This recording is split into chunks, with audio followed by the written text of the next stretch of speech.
Assalamualaikum warahmatullahi wabarakatuh.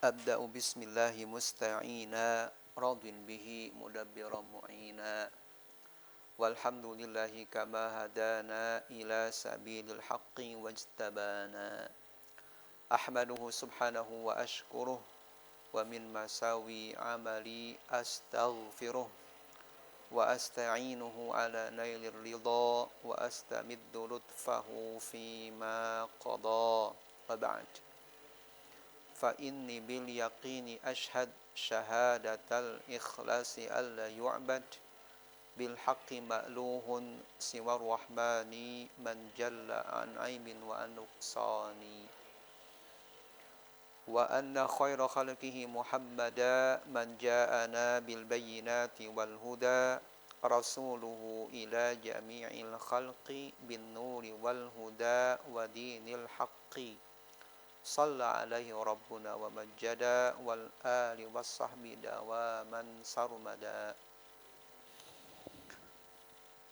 Sahabat Gema Islam rahimani wa rahimakumullah, dan juga pada pendengar setia radio Riyadul Jannah dimanapun antum berada, melanjutkan pembahasan yang tertunda pada pertemuan sebelumnya, masih membahas tentang kutub yang mulia, yaitu cara mudah membiasakan anak kita untuk melaksanakan sholat. Kaum muslimin rahimani wa rahimakumullah, anak adalah merupakan tanggung jawab terutama orang tuanya. Maka orang tua selain memenuhi kebutuhan pokok,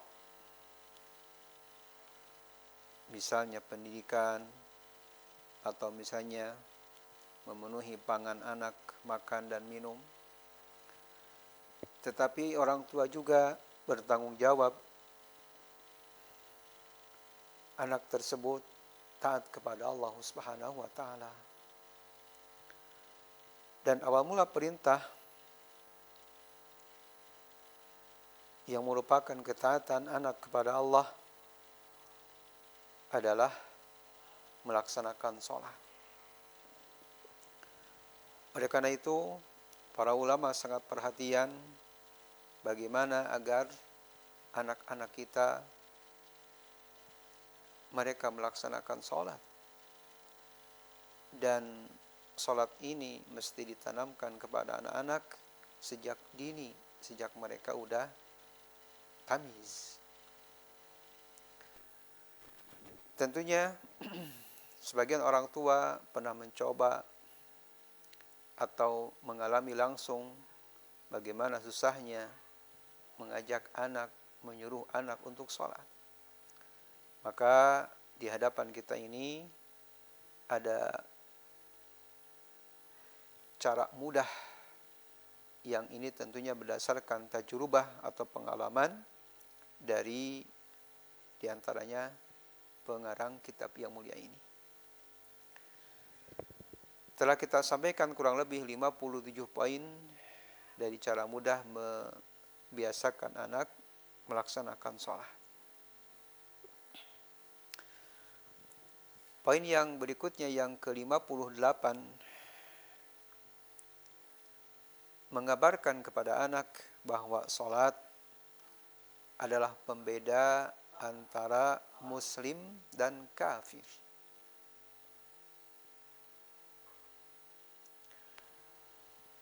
Hal ini berdasarkan sabda Rasul sallallahu alaihi wasallam dengan derajat hasan gharib, bahwa Rasul kita Muhammad sallallahu alaihi wasallam bersabda, al-ahdul ladzi bainana wa bainahum as-shalah faman tarakaha faqad kafar. Bahwa pembeda antara kita dan mereka, yaitu orang kafir, adalah sholat. Maka barang siapa yang meninggalkan atau enggan melaksanakan sholat, maka ia terhukum kafir. Walaupun para ulama merinci kapan seseorang dikatakan kafir apabila ia meninggalkan sholat, yaitu apabila ia mengetahui kewajiban sholat dan ia mengingkari kewajibannya. Alias tahu itu perintah sebagai hamba untuk melaksanakan sholat, tapi ia mengingkarinya, maka dia dihukumi kafir. Maka orang tua bertanggung jawab menjelaskan kepada anak-anak. Barangkali anak-anak belum tahu, dan juga sebagai mungkin maklumat pengetahuan bagi anak bahwa ibadah sholat yang mesti dikerjakan adalah merupakan pembeda antara muslim dan kafir.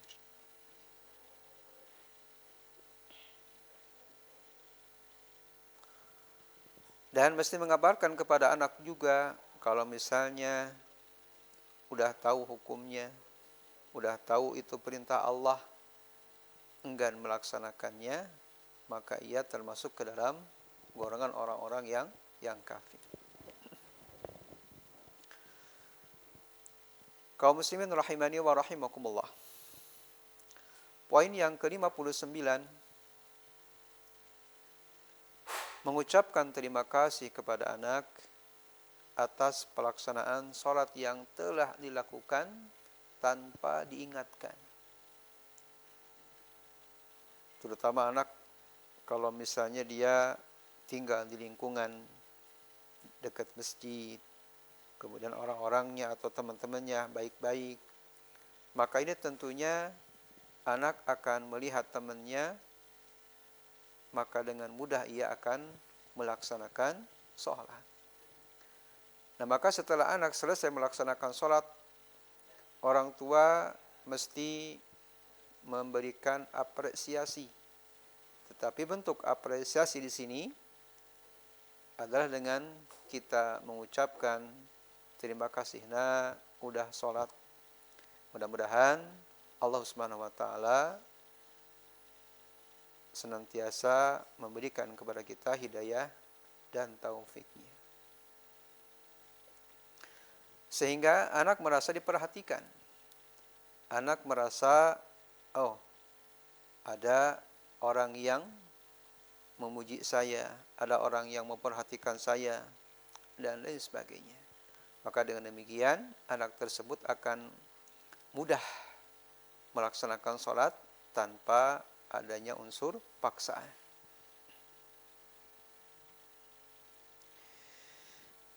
Kemudian poin yang ke-60,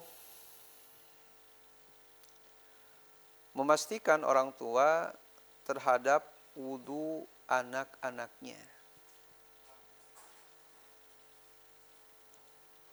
Dan di antara cara memastikan bahwa anak sudah wudu, kemudian wudunya benar, maka senantiasa orang tua memperhatikan wudu anak tersebut. Bisa dengan mengajaknya berwudu bareng-bareng, atau mungkin sesekali anak wudu duluan, maka kita mementingkan waktu untuk memperhatikannya. Dikhawatirkan bahwa anak tersebut, apalagi yang awal mula, yang anak mungkin lihat temannya waktu sholat dia ke masjid, yang ia awal mula mungkin berwudu, maka orang tua berperan untuk membimbing, memperhatikan cara wudu mereka. Dan juga senantiasa orang tua mengingatkan kepada anak tatkala anaknya mungkin tidak betul wudunya atau belum betul wudunya, maka orang tua mengingatkan dengan sabda Rasul sallallahu alaihi wasallam, la salata liman la wudu'a lahu, bahwa tidak sah salat seseorang apabila ia tidak berwudu. Mungkin anak penasaran, abi, umi, kan saya sudah wudu, maka tidak dihitung wudu. Nah, di sini orang tua mungkin menjelaskan bahwa wudu seperti ini atau wudu yang Rasulullah SAW anjurkan, misal dari awal kita walaupun sunnah yang termasuk pertama mencuci tangan, bahwa harus terpenuhi rukun wudu. Rukun wudu yang pertama niat, yang kedua mencuci muka, dan yang disebut muka dari atas tempat tumbuhnya rambut normal, pinggirnya jambang, bawahnya dagu, ini harus tercuci semua. Jangan sampai misalnya cukup mencipratkan air ke wajah saja. Tentu kalau misalnya mencipratkan air ke wajah saja, otomatis tidak akan tercuci sempurna. Maka harus menyeluruh yang namanya muka itu harus tercuci. Yang ketiga, mencuci tangan harus sampai sikut. Karena mungkin anak kecil, yang penting mah wudu, apalagi lihat temannya, mungkin lihat sekitar temannya mungkin belum bisa wudu. Biasanya anak lebih cenderung bagaimana temannya. Maka di sini orang tua mesti memperhatikan, mesti mempraktekkan, mesti memberitahu. Kemudian yang keempat, mengusap kepala, dan di antara kepala ada telinga. Maka ini pun harus diusap. Dan bagaimana cara mengusap, orang tua harus tahu, harus memberitahunya. Terkadang anak kecil, apalagi usia yang semasa SD, senang main air. Terkadang ketika wudu, habis wudu kepala tuh basah semua, baju juga basah. Nah, di sini orang tua berperan bagaimana mengarahkan agar anak berwudu dengan benar. Kemudian yang kelima, mencuci kedua kaki sampai kedua mata kakinya. Dan yang keenam adalah tertib. Nah, jelas karena 4 anggota badan yang tadi disebutkan harus tercuci. Nah, kalau misalnya terpenuhi wajah, kedua tangan, kepala, dan kaki, maka itu wudunya telah sempurna. Nah, maka di sini orang tua harus menyertai atau minimal membimbing, terutama awal-awal. Nah, kalau anak sudah terbiasa dengan wudu yang benar, maka kedepannya orang tua tidak terlalu susah untuk mengarahkan anak berwudu. Cukup mungkin mengingatkan, sudah menjelang waktu sholat. Nah, sebelum sholat harus apa dulu? Harus berwudu. Mari kita berwudu atau silahkan wudu terlebih dahulu. Dan lain sebagainya. Maka ini hal yang penting buat anak dan juga orang tua yang mesti mengarahkan anaknya berwudu dengan yang benar. Kemudian poin yang ke-61. Orang tua mengabarkan hal yang akan membahagiakan kelak bagi anaknya. Dan yang dimaksud adalah surga. Orang tua mengabarkan hal yang paling disenangi oleh seluruh makhluk, termasuk anak kelak di akhirat, adalah surga. Yang mana tentang surga ini, yang kita mungkin sering mendengarnya, bahwa kenikmatan surga mala ainun ra'at wala udhunun sami'at wala khatar ala qalbil bashar. Kenikmatan surga ini belum pernah terlihat oleh kasat mata, belum pernah terdengar oleh telinga, dan belum pernah terbesit dalam benak hati.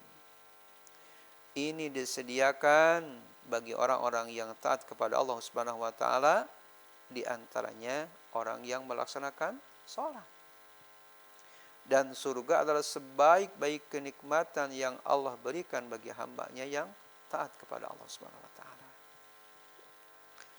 Maka dengan demikian anak akan termotivasi bahwa tidak hanya melaksanakan sholat di dunia ini, tetapi Allah akan juga menyediakan balasan bagi mereka yang taat kepada Allah Subhanahu wa taala.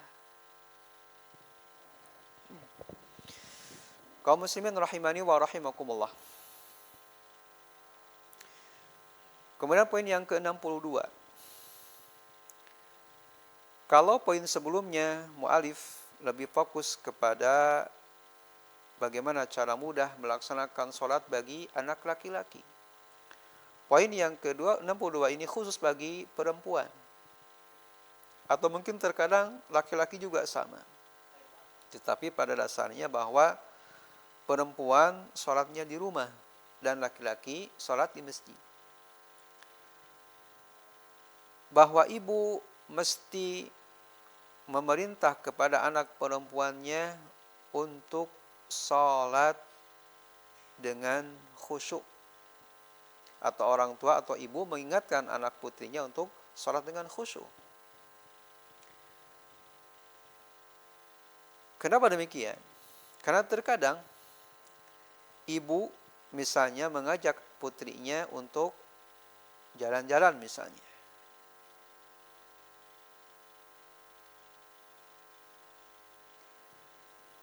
Maka jangan sampai ibu mengingatkan kepada anak putrinya, "Nak, ayo sholat cepat-cepat nak, ini kita terlambat nak." Ini mungkin terjadi di sebagian ibu-ibu. Tetapi ibu-ibu tidak mengingatkan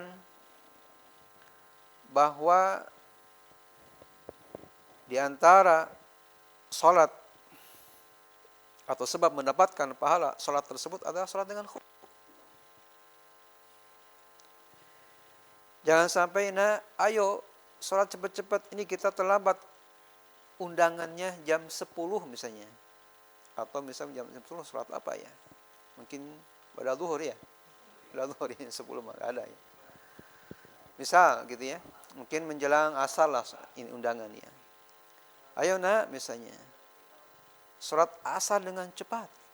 Karena undangannya misalnya jam 4 misalnya.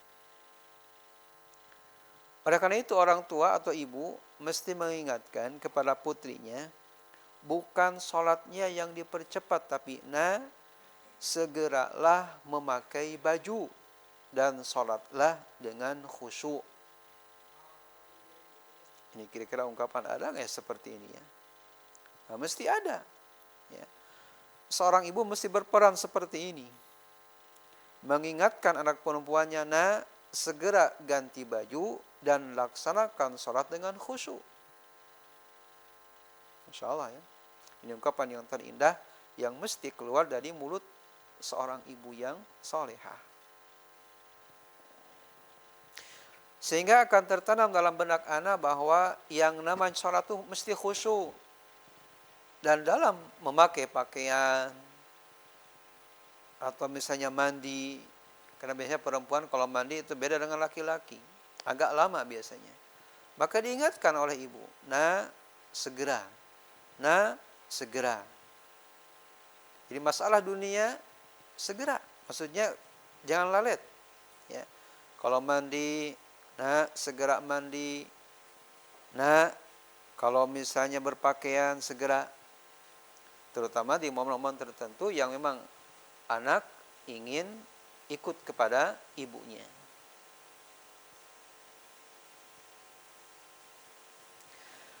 Atau mungkin juga menimpa hal ini terjadi pada anak laki-laki misalnya. Mungkin bapaknya ingin ngajak jalan-jalan,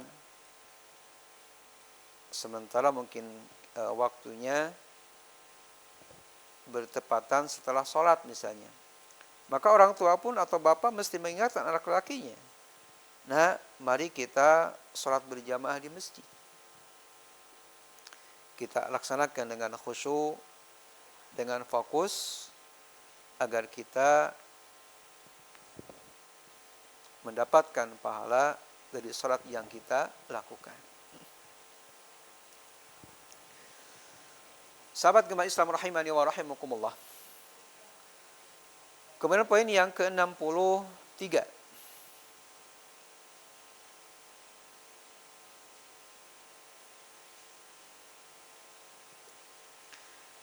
Ini juga khusus bagi ibu-ibu menasihati putrinya tercinta. Ibu mesti mengingatkan kepada anak bahayanya maksiat kepada Allah.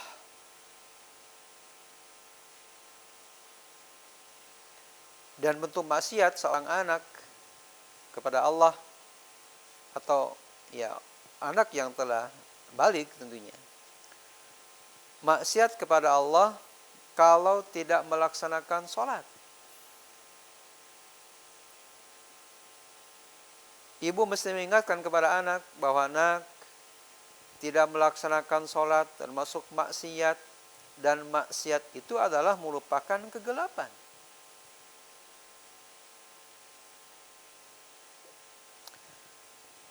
Kegelapan karena sebab maksiat kepada Allah akan nampak dalam wajah. Meskipun kulitnya berwarna putih. Kita mungkin bisa bedakan antara orang yang suka berwudu dengan orang yang tidak berwudu, meskipun dia berdandan secantik mungkin. Karena beda sentuhan air wudu dengan sentuhan bedak ke muka. Maka seorang ibu harus berperan. Nah, dengan tidak melaksanakan sholat, itu adalah maksiat. Pengaruhnya akan menjadikan kita gelap. Meskipun wajah kita putih. Dan meskipun wajah kita disolek dengan bedak yang termahal, tetap akan beda penampilannya antara air wudu yang menyentuh kulit dengan bedak yang ditempel di kulit.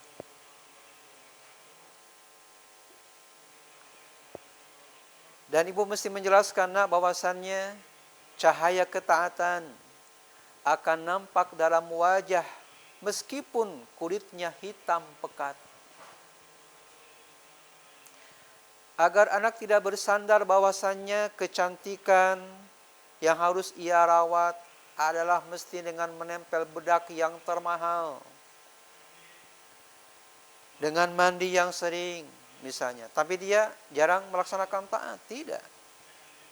Meskipun kalau mandi bisa aja. Tetapi orang yang senantiasa mendawamkan wudu, apalagi minimal 5 kali sehari semalam, akan nampak cahaya dalam wajahnya. Ini di dunia ini.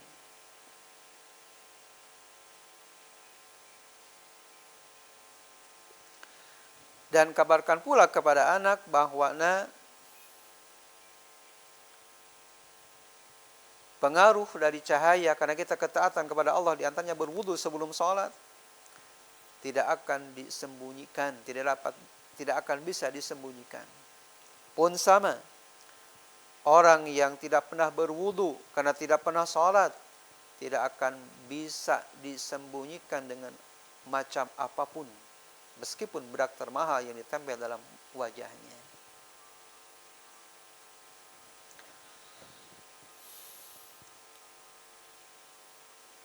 Sahabat jemaah Islam rahimani wa rahimakumullah. Poin yang ke-64. Bersungguh-sungguhlah orang tua memerintahkan sholat, sebagaimana engkau bersungguh-sungguh memerintahkan anak untuk belajar.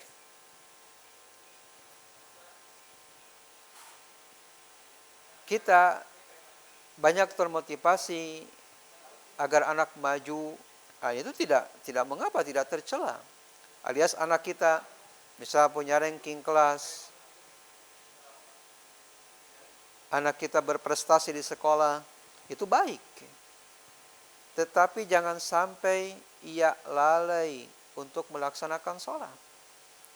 Jangan sampai kesungguhan kita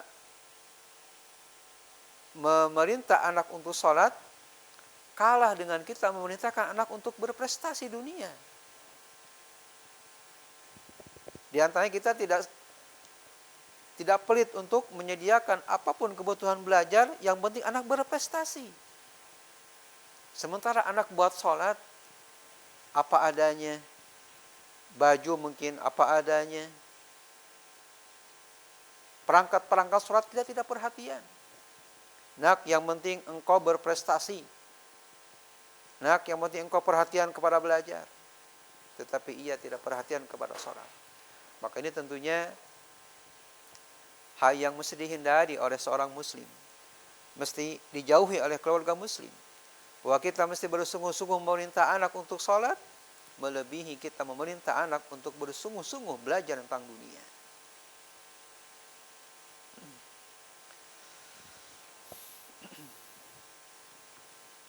Kaum muslimin rahimani wa rahimakumullah. Poin yang ke-65. Arwi lahum al-qasasa al-hadifah an husni wa su'il khatimah. Kisahkan kepada anak kisah-kisah yang menarik tentang husnul khatimah, yang tentunya ini diambil dari kisah-kisah berdasarkan hadis yang sahih, kisah-kisah para ulama, atau juga dikisahkan kepada anak, diceritakan kepada anak kisah-kisah tentang orang yang su'ul khatimah, yang tidak mau melakukan sholat, tidak mau taat kepada Allah. Di antara mereka yang hidupnya meninggalkan sholat, enggan melaksanakan sholat. Dan bisa saja kisah ini diambil dari kisah-kisah salaf orang terdahulu, atau kisah-kisah yang kekinian atau kontemporer. Tapi tentunya berdasarkan keterangan yang sahih, baik dalam Al-Quran atau hadis Rasul Sallallahu Alaihi Wasallam. Sahabat gemar Islam rahimani wa rahimakumullah. Poin yang ke-66.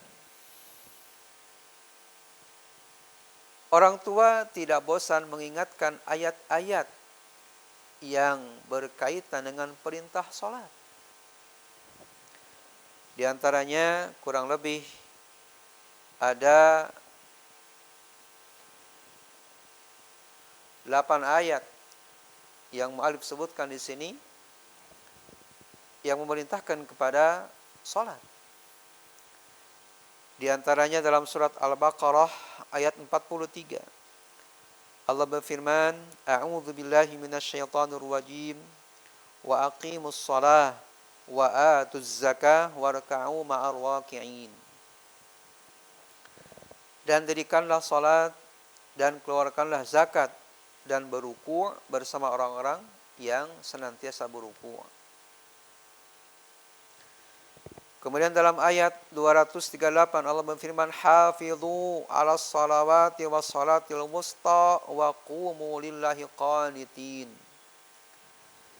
Jagalah salat dan salat wusta dan berdirilah kepada Allah dalam keadaan taat kepada Allah Subhanahu wa taala. Kemudian dalam surat Al-A'la, Qad aflaha man tazakka wa dzakara isma rabbih fasalla. Sungguh telah beruntung orang-orang yang mensucikan. Ia menyebut nama Rabb-nya, kemudian sholat. Kemudian dalam surat Al-Baqarah ayat 43 Allah berfirman, Wa aqimus salata wa atuz zakata warka'u ma'ar raki'in. Ayat lainnya, Ya bunayya aqimis salata wa'mur bil ma'rufi wanha 'anil munkar wasbir 'ala ma asabak inna dzalika min azmil umur. Wahai anakku, dirikanlah salat, perintahlah kebaikan dan laranglah kemungkaran, dan bersabar atas apa-apa yang menimpamu. Sesungguhnya hal tersebut adalah sebaik-baik perkara. Kemudian dalam ayat lain dalam surat Al-Ahzab Allah berfirman, Wa aqimnas salata wa atinaz zakata wa ati'nallaha wa rasulah. Dirikanlah salat, keluarkanlah zakat, dan taatilah Allah dan Rasulnya. Kemudian dalam ayat lain, dalam surat Maryam, ayat 31, Ini biasanya anak senang sekali mengulang-ulang ayat ini, karena memang anak biasanya cenderung dengan suara. Jadi ada di YouTube qari anak kecil yang suaranya bagus membacakan ayat ini. Wa ja'alani mubarakan aynama kuntu wa awsani bis salati waz zakah ma dumtu hayya. Walaupun mereka belum tahu artinya, tapi senantiasa mereka mengikutinya, mengikuti apa yang ia dengar. Nah, mungkin anak saat kala mengulang ayat ini, kita mungkin diskusi sama anak. Nah, coba apa artinya? Nah, apa maksudnya? Nah, kita ceritakan. Nah, ini adalah kisah Maryam. Kisah Nabi Isa yang ibunya Maryam.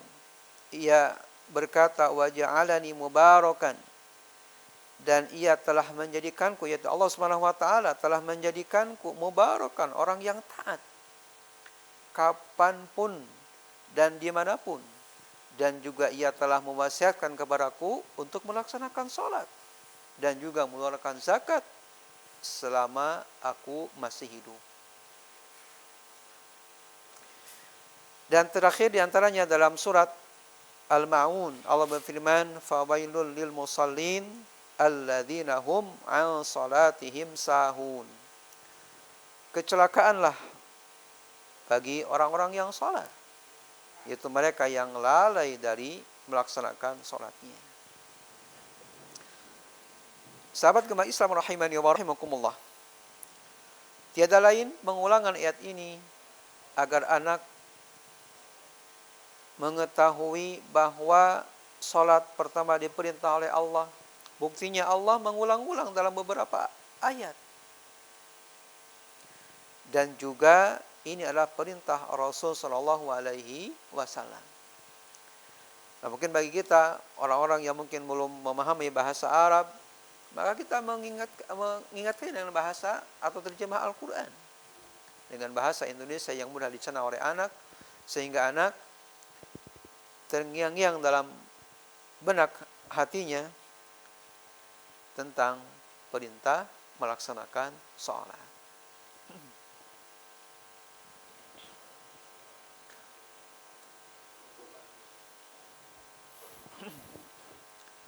Kaum muslimin rahimani wa rahimakumullah.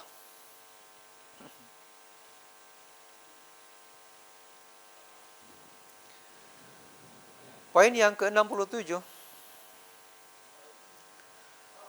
memperbanyak kepada anak mengingatkan tentang pentingnya sholat,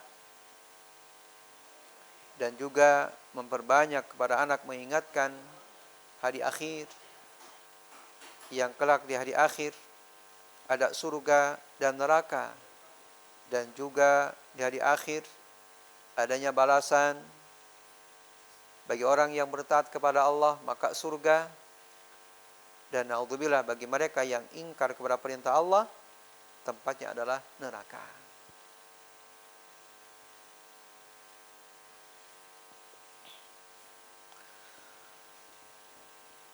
Poin yang ke-68,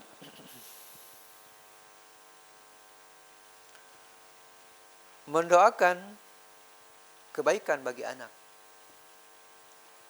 Orang tua melihat anaknya macam ragam, ada yang mungkin taat kepada Allah dan juga ada yang belum, maka semuanya wajib didoakan. Orang tua mendoakan kepada anak yang saleh, semoga Allah senantiasa memelihara hidayah dan taufiknya. Kepada anak yang belum taat kepada Allah, orang tua mendoakan anaknya agar senantiasa mendapatkan hidayah dan taufik dari Allah Subhanahu wa taala. Di antara doa yang mesti mungkin diucapkan oleh seorang bapak atau ibu mendoakan kepada anaknya, ahyallahu bihi quluban. Semoga Allah menghidupkan hati-hati anak, agar anak hatinya hidup, senantiasa ingat kepada Allah kapanpun dan dimanapun. Karena kalau hati udah hidup, maksudnya hati senantiasa taat kepada Allah, hati ingat kepada Allah, maka tidak susah baginya untuk melaksanakan ketaatan kepada Allah, di antaranya adalah sholat.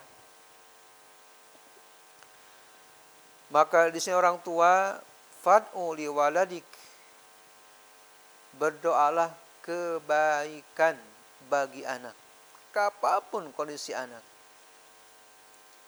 Dan memang susahnya kalau anak lagi tidak taat kepada orang tua, itu paling susah seorang orang tua untuk mengatakan yang baik. Maka di sini ingat bahwa orang tua mustajab doanya. Maka jangan sampai orang tua keluar dari mulut buat anaknya keburukan. Dan kalaupun orang tua misalnya keluar omongan yang buruk bagi anaknya, maka segera memohon kepada Allah agar Allah tidak mengijabah doa buruknya tersebut. Maka orang tua mesti banyak berdoa kepada Allah, banyak istighfar, memohon ampun kepada Allah, agar Allah menjaga lisannya tidaklah keluar kecuali kebaikan buat anak-anaknya.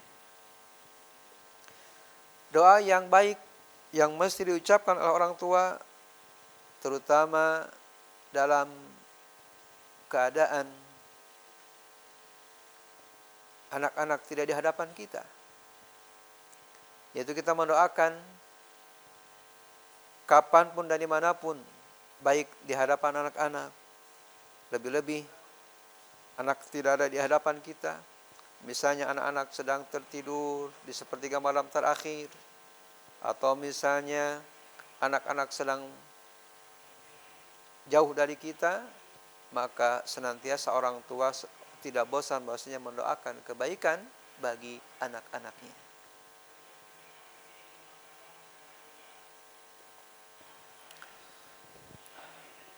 Sahabat gempa Islam rahimani wa rahimakumullah.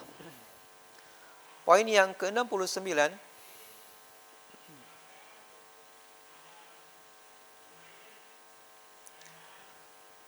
mesti tertanam dalam hati orang tua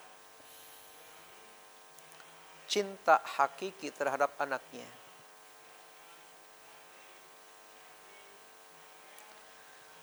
Seperti apakah cinta hakiki orang tua kepada anaknya? Di antaranya adalah al-hubbu fillah, mencintai anak karena Allah. Dan ini memang perlu perjuangan seorang orang tua memiliki cinta hakiki kepada anaknya. Yang mana anak, namanya juga anak-anak, terkadang mungkin kita perintah dia langsung taat, langsung mengikuti, alhamdulillah.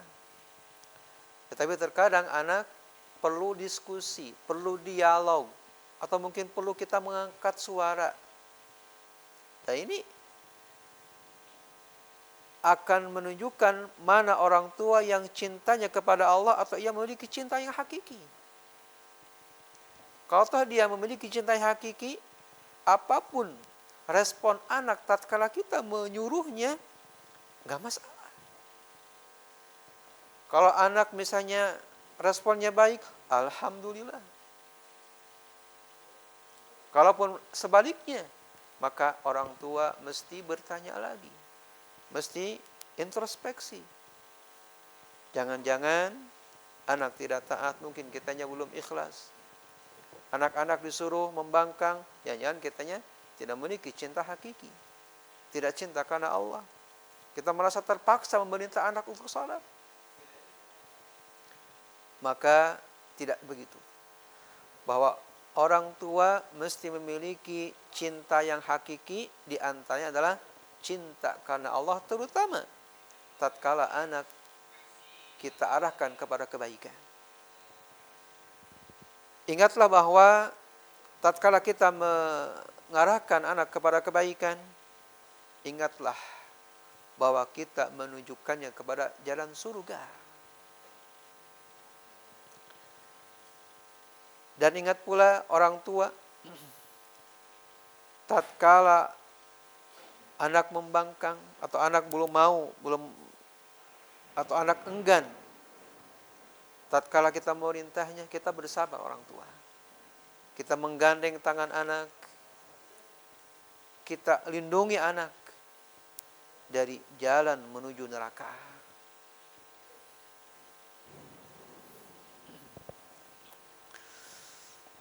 Sahabat gempa Islam rahimani wa rahimakumullah. Poin yang ke-70, tawakkal 'ala Allah wa ahsinidz dhanna bih fi ikmali ma bada'ta bih. Setelah sekian poin, kurang lebih 69 poin kita laksanakan atau kita mencobanya, tapi kita mungkin belum berbuah. Terkadang anak mungkin sekali, alhamdulillah, ia mau mengikuti apa yang kita perintah. Dan terkadang mungkin anak belum mau, maka di sini tawakal kepada Allah. Kita segerakan segala urusannya kepada Allah. Dan kita mesti husnudzan, berbaik sangka kepada Allah Subhanahu wa taala dalam menyempurnakan apa yang kita mulai, yaitu kita menyuruh anak untuk melaksanakan sholat. Dan juga apabila kita telah sukses, artinya anak ketika kita mungkin suruh mau, dan kalaupun tidak disuruh anak sudah mau sendiri, itu pun sama, kita harus bersyukur kepada Allah, tawakal kepada Allah, senantiasa menggantungkan segala urusan kepada Allah, agar Allah senantiasa memelihara hidayah dan taufik, dan menjauhkan dari hal-hal yang tidak diinginkan. Dan berdoa kepada Allah agar Allah menyampaikan apa maksudnya, atau maksud dari melaksanakan perintah Allah yaitu salat, agar disampaikannya ke surga. Dan juga Allah agar memperbaiki keluarganya, memperbaiki keturunannya yang senantiasa taat melaksanakan salat, yaitu ibadah kepada Allah Subhanahu wa taala.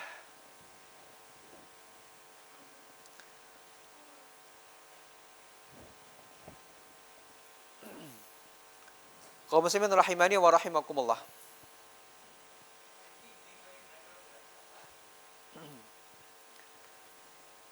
Kemudian kabar gembira, poin yang ke-71. Apabila anak sudah terbiasa melaksanakan sholat, maka orang tua cukup mengawasi dan merasa senang di sisa umurnya.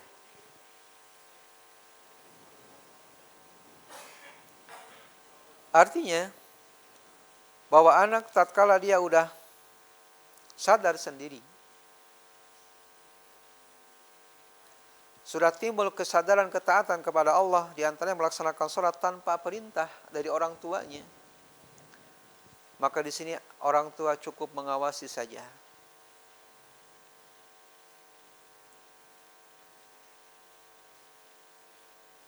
Dan kalau misalnya anak sudah terbiasa, kurang lebih mungkin usia kapan ya, udah tidak disuruh lagi, mungkin usia 10.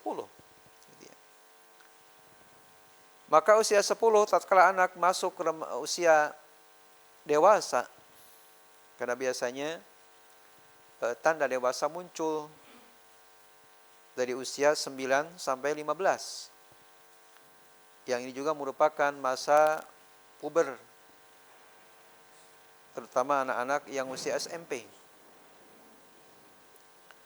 Maka apabila anak telah terbiasa melaksanakan sholat 5 waktu tanpa diperintah, atau mungkin sesekali diingatkan tapi kebanyakannya dia udah sadar sendiri, maka berbahagialah orang tua. Berbahagia orang tua dan senantiasa mohon kepada Allah dibaikan keturunan-keturunannya.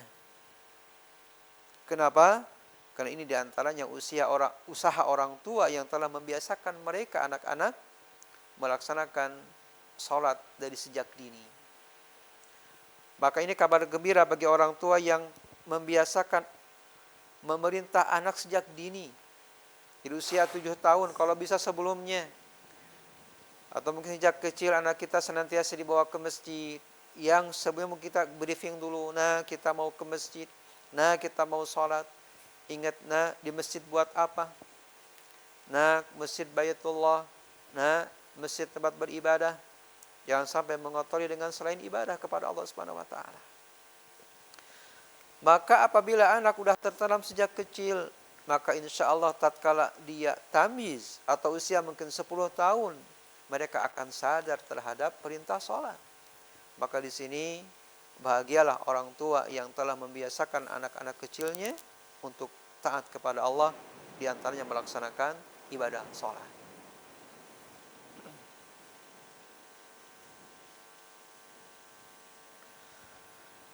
Poin yang ke-72, alim auladaka qisara suwar wa fassirha lahum liyafhamuha wa yahfaduha thumma yusallu biha.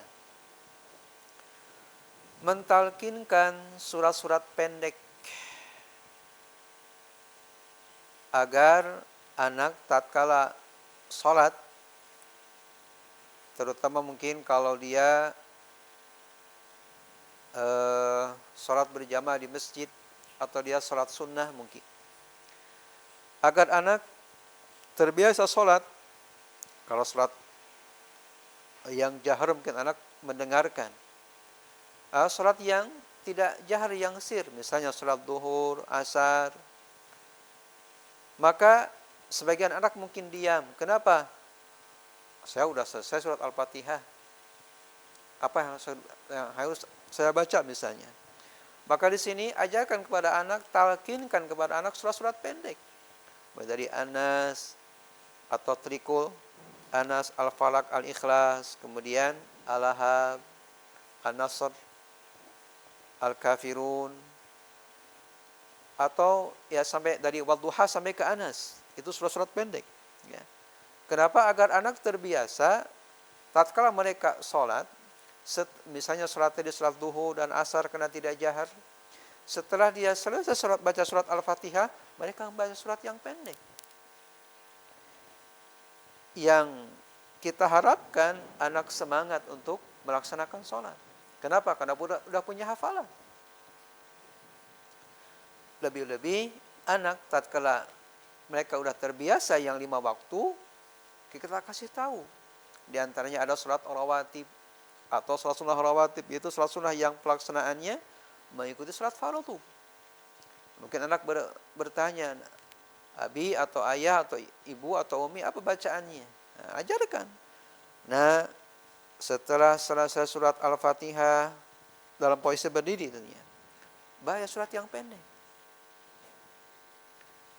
Nah, maka dengan kita mentalkinkan surat yang pendek ini, anak akan lebih semangat, lebih terbiasa dalam melaksanakan sholat, terutama sholat yang fardu, kemudian sholat yang sunnahnya.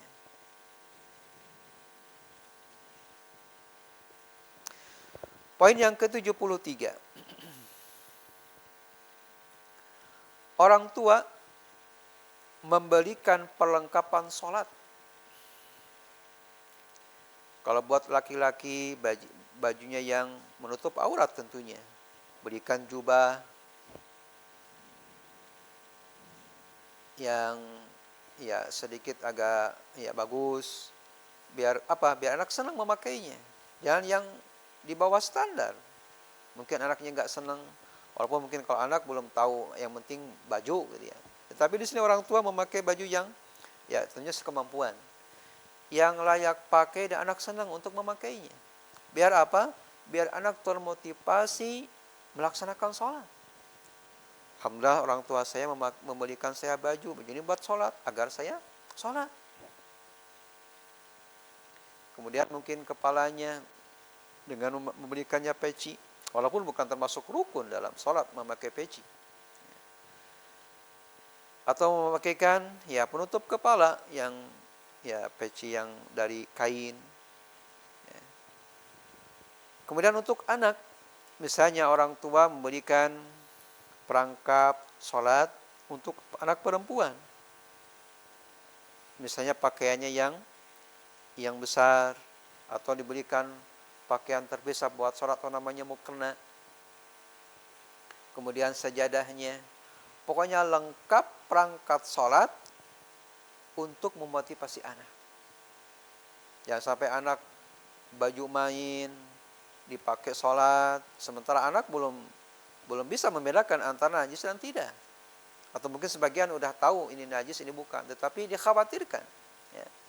Mereka terbiasa memakai baju, yang penting mah baju bersih, baju kotor, penting mah saya harus sholat dengan pakaian seperti ini. Nah ini enggak. Ya orang tua memperhatikan juga, selain tadi tata cara sholatnya, atau sebelumnya tata cara wudhu, tata cara sholat, pun pakaiannya pun, karena merupakan syarat sah sholat diantaranya sucinya BPT, badan, pakaian, dan tempat sholat.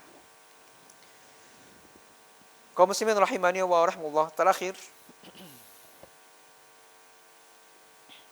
poin yang ke-74.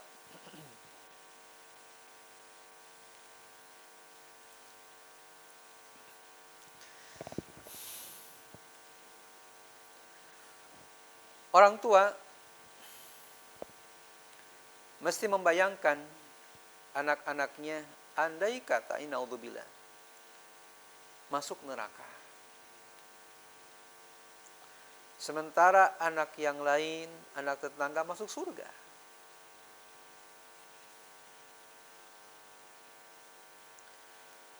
Maka jika engkau, wahai bapak dan ibu, umi dan abi, memiliki hati yang rahmah, tentunya engkau, wahai orang tua, tidak akan meninggalkan anaknya, tidak akan membiarkan anaknya masuk neraka.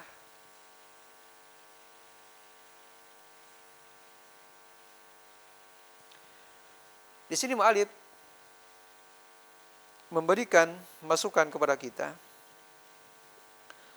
bahwa termasuk orang yang memiliki rahmah dusta. Mungkin maklumat baru ya, ada rahmah dusta. Artinya kasih sayang dusta.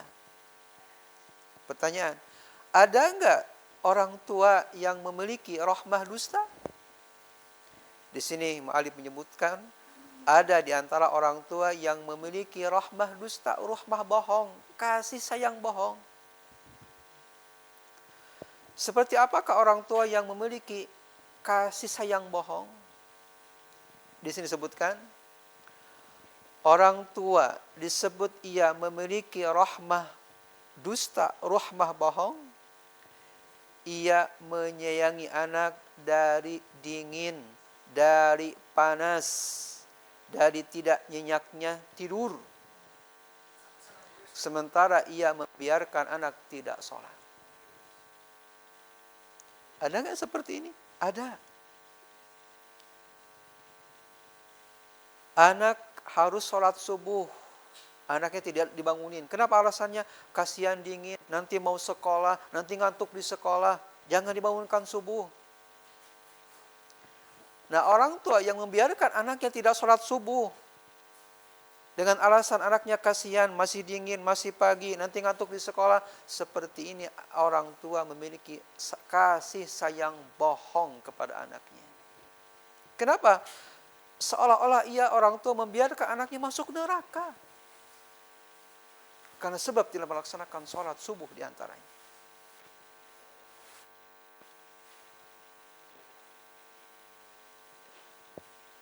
Atau misalnya anak, datang waktu asar, orang tua lalai, biarkan aja anak kan main, anak senang-senangnya main.